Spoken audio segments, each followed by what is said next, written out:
No, you've not gone mad. I am actually going to do a video about my history with camera bags. Slow news week.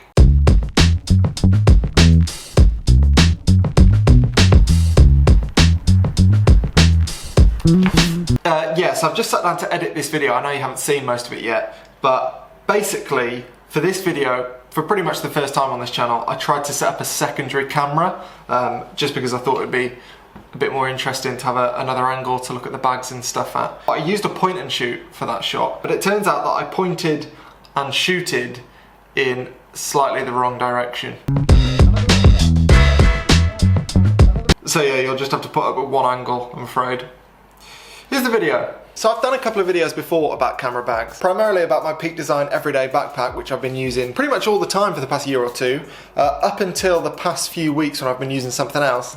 And that gave me an idea to talk about my bags that I've used over the years, why I've used them and why I've moved on from them. Like I said, slow news week, but it might be interesting. And this, ladies and gentlemen, is the very first excuse for a camera bag that I ever had, really. I mean, it's not a camera bag in any sense. It's a nice, soft leather messenger bag. But the reason that it was my camera bag is because when I first started out in photography, I spent my entire photography budget on a camera. And then in the weeks after that, I sort of slowly learned how important lenses were, and then spent a load of money I didn't have on lenses, which meant that I had absolutely no money whatsoever for anything like a bag or any other accessory. So, well, I just used the only bag I had, which was this. Now, in many ways, this is my perfect camera bag, in that it's got lots of pockets for various things that you might need pockets for. I mean, at the time, I didn't have any accessories, because like I said, I spent all my money on cameras and lenses. But over time, as I gathered things like SD card holders, I had lots of pockets for them in this bag, which was great. Also, the other thing I really like about this bag is that, like many of the bags I'm going to show you today, it doesn't look like a camera bag. And to me and lots of photographers I know, that's a hugely important thing, because the last thing you want to do when you're walking around with all your camera gear is to advertise that you're walking around with all your camera gear by using a dedicated camera bag. And as much as they have their advantages, I just don't want to tell people that I'm carrying around thousands of pounds worth of equipment. So I much prefer to use bags that look a bit more inconspicuous, and this absolutely did the job. Now, the major downside of this bag is, well, you might have spotted it already, is it's got no real padding. It's just sort of one massive pocket in the middle, which, even though you've got all these tiny little pockets, when you put your camera in it, it sort of just disappears into the abyss. But over the course of a few weeks, I came up with a solution, which was to buy one of these, which is well, it's sort of a camera and lens padded holder thing. I think it was about a tenner on Amazon, came with this lid thing. Don't need that. And luckily for me, it fits in here like a dream. Ta-da! And what that meant was that I could pack all my camera gear in here, and well, nobody knew that my camera gear was in here because, as I say, it doesn't look like a camera bag. Now, another bag that I was using around about this time was this tiny little, I don't know, would you call it a man bag? Now, back when I was using this, it must have been 2011, and I didn't have a huge amount of gear then. I had maybe 2 lenses, 1 mirrorless body, and so when I didn't need to carry a coat with me, or my lunch, or any water, because I was only going out for a couple of hours, I'd like to take this, which is really tiny, really light. Again, loads of little pockets all over the place.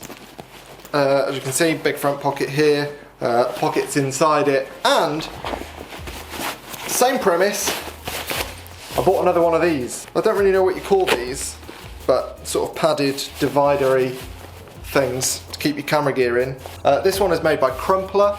It was maybe 15 quid, as was this bag, I think. So for 30 quid, it's a pretty good half-day solution. Now, after those 2 bags, I moved on to this, which, as you might be able to tell, is a rucksack. This particular rucksack is from Patagonia, and the reason I picked it was because, again, I didn't want a bag that looked like a camera bag, but I saw potential in this one, specifically because I thought I might be able to stick a tripod on it. Now, you see these sort of brown leathery things here that are sewed to the, again, I don't know what these are called. Well, on the other side, I've got some bungee rope, and I've basically just looped them through, which means you can stick a tripod down the side of the bag, which, well, to be honest, actually, that does give away that you've got lots of camera gear with you, potentially. But what I like about this bag is that it's super light. I mean, it weighs barely anything. The downside of that is that it's mostly because it's not got much padding. So you can't put a whole lot of gear in it before it becomes quite uncomfortable for a whole day. Now I got quite lucky when I bought this because, again, it perfectly fits the original divider thing. So that was an added bonus. But it wasn't all that long before I had to move on from this because, as I say, it wasn't hugely comfortable. It's got no chest straps, no waist straps, and no real padding to speak of. So I moved on to another rucksack. This one is by Crumpler, again, the same people that made the tiny little divider thing for that man bag. And again, this isn't a camera bag. This is just a big rucksack. This is 30 litres, the low-level Aviator, it's called. And what I like about this bag, aside from the soft orange interior, is that it's super comfortable.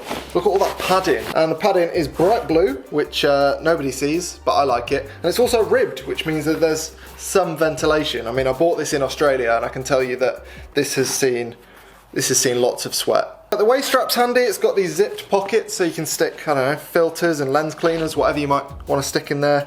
And yeah, just generally a very comfortable, spacious bag. Now this, again, does fit the divider thing, and it also has a slightly better tripod storage system than I built, even though this isn't, again, designed as a tripod storer. But the reason I ended up moving away from this is because, as much as I love backpacks, I got sick of the whole top loader thing. So with a bag this big, particularly, whenever you put stuff in it at the top, the stuff at the bottom becomes naturally sort of quite difficult to get hold of. And although that's not a life-changing problem, it's quite annoying after a while, as I'm sure a lot of you know. So yeah, I ended up ditching this for camera stuff. I still use it a lot day to day for any other time I need a backpack. But yeah, my next bag, as you've heard too much about probably, was this, the Peak Design Everyday Backpack. And generally, I love this bag, as I've explained in other videos. It's very waterproof.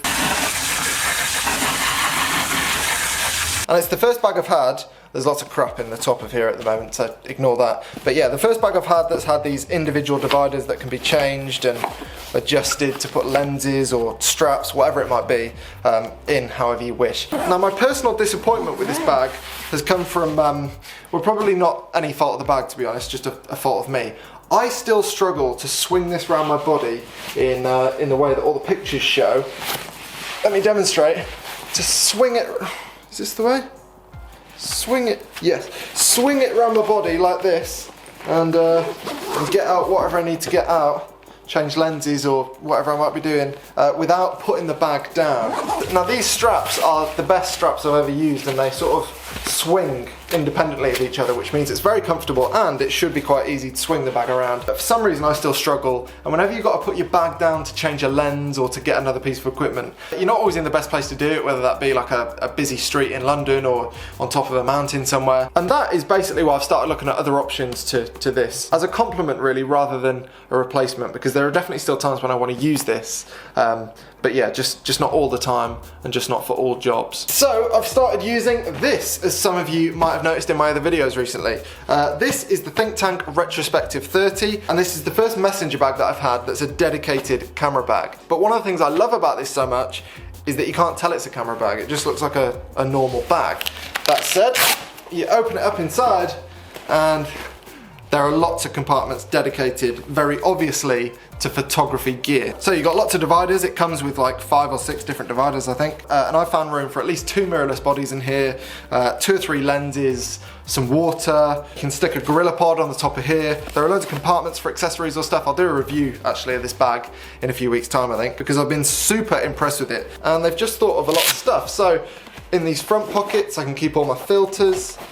In this other front pocket actually is the waterproof casing for the bag in case it absolutely pisses it down. Yeah, so this is what I've started using, and I think I'll talk about it more in videos to come. Now there is one other camera bag that I use fairly extensively, which is this. This is, as you can see, well, it's a suitcase. So what's good about this suitcase is that it comes with this, which, as you can see, well, this is going to lead to absolute disaster. Please don't tip anything out of it. Is lots of crap. This is lots of assorted crap. Mostly various kinds of camera gear and cables and chargers and microphones and God knows what else. And as you might suspect, that slots into the suitcase like so. Perfect. So obviously by sticking all my camera gear in here, there's no room for clothes now if I wanted to go away for a couple of days or I was going on a big trip to take photos somewhere. But with this bag,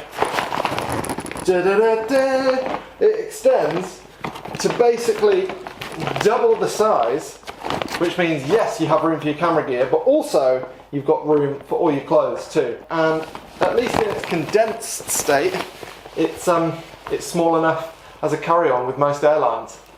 Also, it has this nice red handle, which is quite pretty. So yeah, that concludes my my summary of the bags that I've used as camera bags to date. Hopefully that was in some way useful. Also, if you're wondering why this video looks a bit different, I'm using my new 12 to 35 2.8 from Panasonic. Again, link in description, and I'll probably do a review about that at some point too. Good news! I've just had an email from Rode Microphones about my Video Mic Pro. It's been in hospital for a couple of weeks and it's just had an operation, a successful operation, and it should be back with me soon, which means the audio in these videos should be back up to an acceptable level before too long. So, cracking! Thanks for watching.